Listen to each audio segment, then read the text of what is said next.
नमस्कार, आप देख रहे हैं आज तक। आपके साथ मैं हूं सईद अंसारी। स्वागत है आपका दस्तक में। प्रधानमंत्री नरेंद्र मोदी नवरात्र में 9 दिनों का व्रत रखते हैं। वो शक्ति की उपासना करते हैं और इस बार ये नवरात्र कोरोना काल में आया है, इसलिए प्रधानमंत्री नरेंद्र मोदी ने कोरोना से लड़ने के लिए मंत्र दिए हैं। उन्होंने एक बहुत विशेष बात कही है कि लॉकडाउन खत्म जरूर हो चुका है, लेकिन कोरोना का वायरस खत्म नहीं हुआ। सावधानी बरतने की सख्त जरूरत है। ये त्योहार का मौसम है। नवरात्र, दुर्गा पूजा, दशहरा, विजयादशमी, दिवाली, छठ, अब तो जश्न की लड़ियां लग जाएंगी। लेकिन त्योहार की इस चमक दमक पर एक अदृश्य काले साए की तरह कोरोना चिपका हुआ है। प्रधानमंत्री नरेंद्र मोदी ने जब बाजार में कोरोना से बचने के कायदे कानूनों की धज्जियां उड़ते देखा, तो अपने व्यस्त समय में थोड़ा समय निकालकर देश के लोगों से रूबरू हुए। देश को समझाया कि लॉकडाउन खत्म हुआ है, कोरोना नहीं। त्योहारों के इस मौसम में बाजारों में भी रौनक धीरे धीरे लौट रही है, लेकिन हमें ये भूलना नहीं है कि लॉकडाउन भले चला गया हो, वायरस नहीं गया है। प्रधानमंत्री नरेंद्र मोदी कोरोना के इस भयानक और त्रासद कालखंड में 7वीं बार 130 करोड़ हिंदुस्तानियों से रूबरू हुए। इससे पहले भी वो जब आए, कोरोना से बचाव का नुस्खा देते रहे, लेकिन लोगों ने कई बार लापरवाही की हद कर दी। वगैरह नहीं लगा रहे हैं, हाथ में लेके मास्क। नहीं, अभी मैडम आपसे बात करने के लिए हमने मास्क बाहर किया है। आप लोग मास्क वास्क क्यों नहीं पहन? मास्क रखे हुए हैं। कहाँ रखे हैं? बगली में है। हाँ? बगली में है। जेब में? तो जेब को थोड़ी मास्क की जरूरत है। अरे दिन भर तो लगे ही रहते हैं मैडम। बिहार में चुनाव है। चुनाव आयोग का फरमान है कि कोरोना से बचाव के नियमों में कोई ढील नहीं होगी, लेकिन लोग हैं कि मानते नहीं। आप लोग भी मास्क वास्क नहीं पहन रहे? पहन रहे हैं। अभी अंदर में हम लोग खोल के रखे हैं। अंदर रखे हैं तो टेबल कुर्सी को थोड़ी मास्क से बचना है, कोरोना से तो आपको बचना है। बचना है, अभी तुरंत खोल के रखे हैं। ऐसी तस्वीर कोरोना के डर को और बढ़ा देती है। इसलिए प्रधानमंत्री मोदी ने आज भी सीधा पैगाम दिया कि कोरोना से लड़ाई में कोई ढिलाई नहीं। 2 गज की दूरी, समय समय पर साबुन से हाथ धुलना और मास्क लगाना, इसका ध्यान रखिए। और मैं आप सबसे करबद्ध प्रार्थना करता हूं, आपको मैं सुरक्षित देखना चाहता हूं, आपके परिवार को सुखी देना चाहता हूं। ये बात सही है कि दुनिया के कई विकसित और बड़े देशों की तुलना में हिंदुस्तान में कोरोना पर बहुत हद तक कंट्रोल कर लिया गया, और ये सब सिर्फ सतर्क रहने से हुआ, क्योंकि कोरोना का ना तो कोई वैक्सीन है ना कोई इलाज। फिर भी आलम यह है कि हिंदुस्तान दुनिया का दूसरा देश है जहां सबसे ज्यादा कोरोना का कहर है। हिंदुस्तान में कोरोना के मामले 76,02,000 से ज्यादा हैं। अब तक कोरोना से 1,15,296 लोगों की मौत हो चुकी है। जब सवाल हर जान को बचाने का हो, जब संघर्ष कोरोना के समूल नाश का हो, उस वक्त ये जरूरी है कि एक छोटी सी चूक जिंदगी पर मौत का ब्रेक लगा सके। थोड़ी सी लापरवाही हमारी गति को रोक सकती है, हमारी खुशियों को धूमिल कर सकती है। जीवन की जिम्मेदारियों को निभाना और सतर्कता, ये दोनों साथ साथ चलेंगे, तभी जीवन में खुशियां बनी रहेगी। प्रधानमंत्री नरेंद्र मोदी ने एक बार कहा था कि कोरोना आपदा है, लेकिन इस आपदा में अवसर भी हिंदुस्तान तलाश लेगा। लोग सतर्क रहकर काम करें, इस मिशन से लॉकडाउन हटाया गया था। लेकिन ये तस्वीर देश की राजधानी दिल्ली के पब और बार की है, जहां कोई नियम कानून नहीं है। प्रधानमंत्री मोदी ने एक गार्जियन की तरह रामचरितमानस का उदाहरण देकर समझाया कि किसी भी रोग को हल्के में नहीं लेना चाहिए। जैसे रामचरितमानस में बहुत बड़ी बात कही गई है, रिपु रुज पावक पाप। रिपु रुज पावक पाप, प्रभु अहि गनीय न छोट करी। अर्थात आग, शत्रु, पाप यानी कि गलती और बीमारी, इन्हें कभी छोटा नहीं समझना चाहिए। मार्च के महीने में कोरोना ने देश में दस्तक दी थी। उसकी आहट आई कि प्रधानमंत्री नरेंद्र मोदी ने देश के सामने अलार्म का बटन दबा दिया था। आज फिर कबीर के दोहे से भी समझाया कि जब तक कोरोना चला नहीं जाता, उसके खतरे को लेकर संजीदा रहने की जरूरत है। संत कबीरदास जी ने कहा है, पक्की खेती देख के गर्व किया किसान, अजहू जोला बहुत है, घर आवे तब जान। अर्थात कई बार हम पक्की हुई फसल देखकर ही अति आत्मविश्वास से भर जाते हैं कि अब तो काम हो गया, लेकिन जब तक फसल घर न आ जाए तब तक काम पूरा नहीं मानना चाहिए। राष्ट्र के नाम संदेश में प्रधानमंत्री मोदी ने जो कुछ कहा, उसमें सबसे अहम बात ये कि कोरोना का कोई इलाज नहीं है, इसलिए सतर्क रहने की जरूरत है। जब तक कोरोना की दवाई नहीं आती, ढिलाई मंजूर नहीं। मास्क, सामाजिक दूरी और साफ सफाई का पालन हर हाल में हो। और लॉकडाउन भले चला गया, लेकिन वायरस नहीं गया है। ये समय ये मान लेने का नहीं है कि कोरोना चला गया या फिर अब कोरोना से कोई खतरा नहीं है। प्रधानमंत्री नरेंद्र मोदी का ये कोरोना से बचाव मंत्र उस समय आया है जब कोरोना से जंग में लोगों में सुस्ती आने लगी है। पीएम मोदी ने बताया कि अभी कोरोना का कहर गया नहीं है। आज तक ब्यूरो। प्रधानमंत्री नरेंद्र मोदी ने कोरोना को लेकर यह सलाह दोहराई है कि जब तक दवाई नहीं तब तक ढिलाई नहीं। वहीं प्रधानमंत्री नरेंद्र मोदी ने वैक्सीन को लेकर भी देशवासियों को आश्वस्त किया है। पीएम मोदी ने कहा है कि वैक्सीन को जन जन तक पहुंचाने के उपाय किए जाएंगे। जब तक दवाई नहीं तब तक ढिलाई नहीं।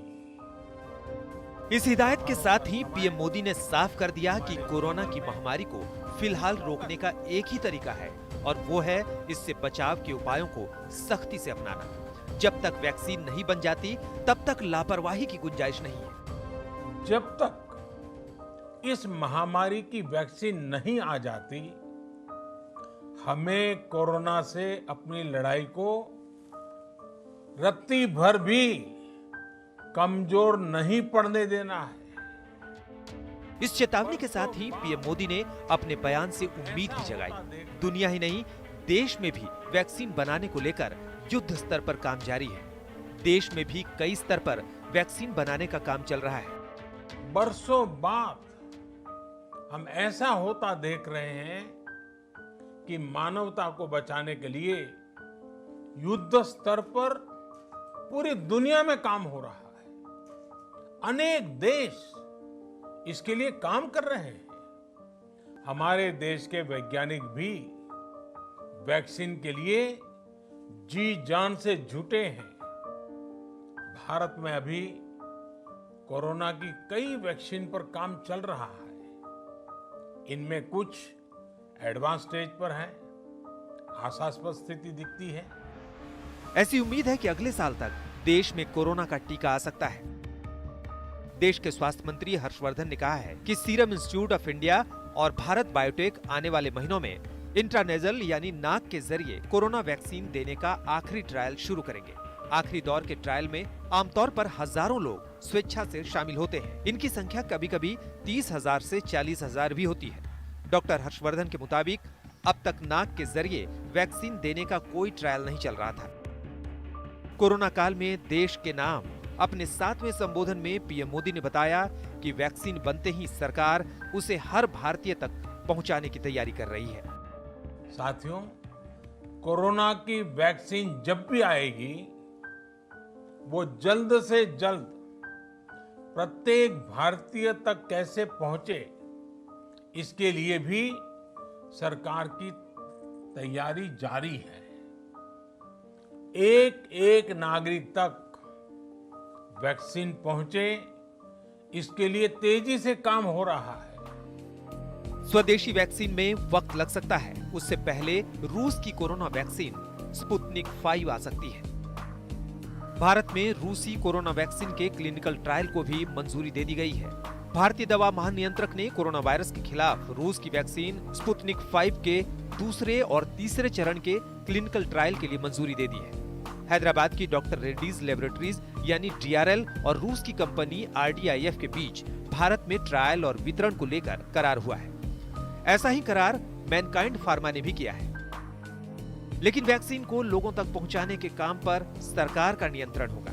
पीएम मोदी ने कहा कि भारत वैक्सीन डिलीवरी सिस्टम की पूरी व्यवस्था बनाने में जुटा है। इसके लिए खास कमेटी बनी है। भारत के अलावा दुनिया भर में बनने वाली वैक्सीन पर इस कमेटी की नजर है। इस बीच ये देखना भी दिलचस्प है कि कोरोना वैक्सीन की रेस में कौन आगे है। ऑक्सफर्ड एस्ट्राजेनेका की वैक्सीन पर दुनिया भर की नजरें टिकी हैं। बहुत सारे देशों ने उसकी डोज रिजर्व कराने में दिलचस्पी दिखाई है। अमेरिका की मॉडर्ना अपनी वैक्सीन का फेज 3 का ट्रायल कर रही है।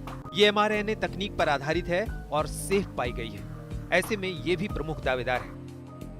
कोरोना वैक्सीन की तलाश में 22 अक्टूबर की तारीख बेहद अहम है। इस दिन दुनिया की बड़ी-बड़ी फार्मा कंपनियां कोरोना वैक्सीन का सेफ्टी डेटा जारी करेंगी, यानी ये पता चलेगा कि कौन सी वैक्सीन कोरोना से बचाने में कितनी कारगर है। आज तक ब्यूरो। प्रधानमंत्री नरेंद्र मोदी कोरोना से लड़ने के लिए अगर बार बार नियम के पालन की अपील कर रहे हैं, वो बार बार हमारे देश के लोगों से हाथ जोड़कर ये कह रहे हैं कि प्लीज आप मास्क पहनिए, सामाजिक दूरी का पालन कीजिए, लापरवाही बिल्कुल मत बरतिए, तो सिर्फ इसलिए कि अभी कोरोना का सिर्फ यही इलाज है। दुनिया के कई सारे बड़े बड़े देशों ने लापरवाही बरती तो उन देशों में मौत का आंकड़ा बहुत ज्यादा बढ़ गया। दुनिया की सबसे बड़ी महाशक्ति है अमेरिका, लेकिन कोरोना पर लापरवाही से उस देश के 11,24,452 लोग अब तक अपनी जान से हाथ धो चुके हैं। अमेरिका और दूसरे देशों का हवाला देकर प्रधानमंत्री मोदी ने समझाया कि कैसे सिर्फ सतर्क रहकर हमने कोरोना से एक जंग लड़ी और जीती है। दुनिया के साधन संपन्न देशों की तुलना में भारत अपने ज्यादा से ज्यादा नागरिकों का जीवन बचाने में सफल हो रहा है। दुनिया के तमाम देशों की तुलना में भारत में कोरोना से होने वाली मृत्यु की दर काफी कम है। ये मुमकिन नहीं हुआ होता अगर प्रधानमंत्री मोदी ने समय रहते ही उस विश्वव्यापी महामारी को भांप नहीं लिया होता जिसे कोरोना कहते हैं। अमेरिका में प्रति 10 लाख लोगों पर कोरोना से मरने वालों की संख्या 679 है। ब्राजील में यह संख्या 724 है तो स्पेन में 727, फ्रांस में यह संख्या 515 है तो मैक्सिको में 668, ब्रिटेन में प्रति 10 लाख लोगों पर 643 लोगों की जान गई है। पेरू जैसे देश में तो 1021 लोग दम तोड़ चुके हैं। रूस तो वैक्सीन के दावे ही करता है, लेकिन वहां भी प्रति 10 लाख लोगों पर 169 लोगों की जान जा चुकी है। इन तमाम देशों की तुलना में भारत में प्रति 10 लाख लोगों पर मृत्यु दर 83 है। भारत में प्रति 10 लाख लोगों में मृत्यु दर 83 है, जबकि अमेरिका, ब्राजील, स्पेन, ब्रिटेन जैसे अनेक देशों में ये आंकड़ा 600 के पार है। अगर ऐसा हो पाया तो इसलिए कि सरकार ने समय रहते जरूरी कदम उठाए। अमेरिका जैसे अमीर देशों ने लापरवाही दिखाई, भारत ने मुस्तैदी। अमेरिका ने सामाजिक दूरी का पालन नहीं किया, भारत ने किया। अमेरिका ने लॉकडाउन नहीं लगाया, भारत ने इसमें थोड़ी भी देर नहीं की। जिस वक्त दुनिया के तमाम बड़े देश कोरोना को हल्के में ले रहे थे, उसी वक्त लॉकडाउन कर दिया। इसके कारण कोरोना के ट्रांजिशन पर बहुत हद तक रोक लगी। बीते 7-8 महीनों में प्रत्येक भारतीय के प्रयास से भारत आज जिस संभली हुई स्थिति में है, हमें उसे बिगड़ने नहीं देना है। प्रधानमंत्री नरेंद्र मोदी ने अपनी कामयाबियां भी गिनाई, बल्कि कहिए कि ये बताया कि उन्होंने कौन कौन से अहम मेडिकल कदम उठाए जिससे कोरोना को ज्यादा पैर पसारने का मौका नहीं मिला। सरकार का दावा है कि कोरोना की जांच के लिए 2000 से ज्यादा टेस्ट लैब बनाए गए। देश में करीब 10 करोड़ लोगों का टेस्ट हुआ। देश में 12,000 क्वारंटीन सेंटर बनाए गए। कोरोना के मरीजों के लिए 90 लाख से ज्यादा बेड बनाए गए। हमारे देश में कोरोना मरीजों के लिए 90 लाख से ज्यादा बेड्स की सुविधा उपलब्ध है। 12,000 क्वारंटाइन सेंटर्स है। प्रधानमंत्री मोदी 7वीं बार कोरोना से जंग में देश से रूबरू हुए तो डॉक्टरों का शुक्रिया अदा करना नहीं भूले। लेकिन सबसे ज्यादा उनको चिंता लोगों के बेफिक्र अंदाज से है, जिसमें कोरोना को वो हल्के में ले रहे हैं। डर किस बात की? कोरोना है ही नहीं, मां गंगा है ही नहीं। जय मां गंगा। मां गंगा में मंत्री लोग का खेल है कोरोना। आज तक भी कोई कोरोना नहीं है। यह 7वां अवसर है जब प्रधानमंत्री नरेंद्र मोदी ने सिर्फ कोरोना से बचाव के लिए राष्ट्र को संबोधित किया है। 19 मार्च को प्रधानमंत्री नरेंद्र मोदी पहली बार देश के सामने आए तो जनता कर्फ्यू की उन्होंने अपील की थी। आज भी वो लोगों से यही अपील कर रहे हैं कि कोरोना से बचना है तो लापरवाही से बचकर रहिए, सावधान रहिए। जनता कर्फ्यू का पालन करना है। 21 दिन का होगा। मोबाइल की फ्लैश लाइट जलाएं एक राष्ट्र के रूप में कि जनता जनार्दन जी जान से जुटे हैं। मुश्किलें कैसे दिल के इरादे को आजमाती हैं और हौसले वाले शख्स को जीतना सिखाती हैं, इसको प्रधानमंत्री नरेंद्र मोदी बखूबी जानते हैं। इस साल जनवरी में चीन में कोरोना के वायरस ने त्राहिमाम फैलाया। तब तक दुनिया को यह अंदाजा नहीं था कि इसकी चपेट में हर कोई आ जाएगा। लेकिन कोरोना का कहर बढ़ता उसी दौरान प्रधानमंत्री मोदी ने इस पर लोगों को अलर्ट कर दिया। 22 मार्च रविवार को सुबह 7 बजे से रात 9 बजे तक सभी देशवासियों को जनता कर्फ्यू का पालन करना है। 22 मार्च को इतवार था। पूरे देश ने जनता कर्फ्यू का पालन किया। तो 24 मार्च को प्रधानमंत्री मोदी ने 3 हफ्ते के लिए पूरे देश में लॉकडाउन का ऐलान कर दिया। इस समय देश में जहां भी हैं वहीं रहे। अभी के हालात को देखते हुए देश में ये लॉकडाउन 21 दिन का होगा। एक तरफ प्रधानमंत्री मोदी ने सामाजिक दूरी और मास्क लगाने जैसी बुनियादी हिदायतों को बार बार दोहराया, तो दूसरी तरफ उनकी नजर उन कोरोना वीरों पर भी था जो अपनी जान जोखिम में डालकर इतनी भयंकर बीमारी का सामना कर रहे थे। घर के दरवाजे पर या बालकनी में खड़े रहकर 9 मिनट के लिए मोमबत्ती, दिया, टॉर्च या मोबाइल की फ्लैशलाइट जलाएं। पूरे देश ने पूरे जोश के साथ उन पराक्रमियों की हौसला अफजाई की जिन्होंने कोरोना काल में हजारों लाखों लोगों की जान बचाई। इस बीच प्रधानमंत्री मोदी ने लॉकडाउन के फैसले को 3 मई तक बढ़ा दिया। एक राष्ट्र के रूप, लेकिन इससे भी बड़े फैसले का ऐलान उन्होंने 12 मई को किया, जब कोरोना से लड़ने के लिए 20 लाख करोड़ रुपए के पैकेज की घोषणा की। एक राष्ट्र के रूप में आज हम एक बहुत अहम मोड़ पर खड़े हैं।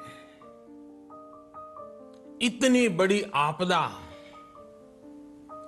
भारत के लिए एक संकेत लेकर आई है, एक संदेश लेकर आई है, एक अवसर लेकर आई है। इसके बाद प्रधानमंत्री मोदी योग दिवस पर भी देश से रूबरू हुए और फिर 13 अगस्त को। मेरे प्यारे देशवासियों, वैसे तो लाल किले से भी प्रधानमंत्री मोदी ने कोरोना से जंग की चर्चा की, लेकिन सिर्फ कोरोना से लड़ाई के नाम पर प्रधानमंत्री अब तक 7 बार देश के लोगों को सचेत कर चुके हैं। ये बताता है कि खतरा बड़ा है और इससे बचने के लिए अभी कड़ाई से नियमों के पालन की जरूरत है, ढिलाई की नहीं। आज तक ब्यूरो। कोरोना से बचिए, सावधानी बरतिए। अगली खबर, टीआरपी घोटाले का एक नया मामला आज उत्तर प्रदेश में आया। लखनऊ के हजरतगंज थाने में कमल शर्मा नाम के शख्स की शिकायत पर अज्ञात लोगों के खिलाफ मुकदमा दर्ज किया गया। ऐसी शिकायत पर उत्तर प्रदेश की सरकार ने सीबीआई जांच की सिफारिश कर दी, जिसके बाद देर शाम सीबीआई ने केस को अपने जिम्मे ले लिया है।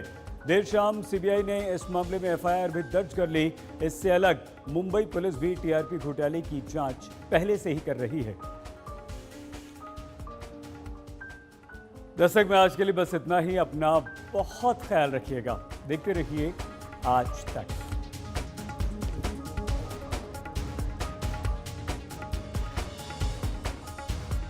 नमस्कार, मैं हूं अंजना ओम कश्यप। हमें उम्मीद है ये वीडियो आपको पसंद आया होगा। लेटेस्ट खबरों के लिए यूं ही देखते रहिए आज तक, और इस वीडियो के पसंद आने पर लाइक, शेयर एंड सब्सक्राइब करना ना भूलें।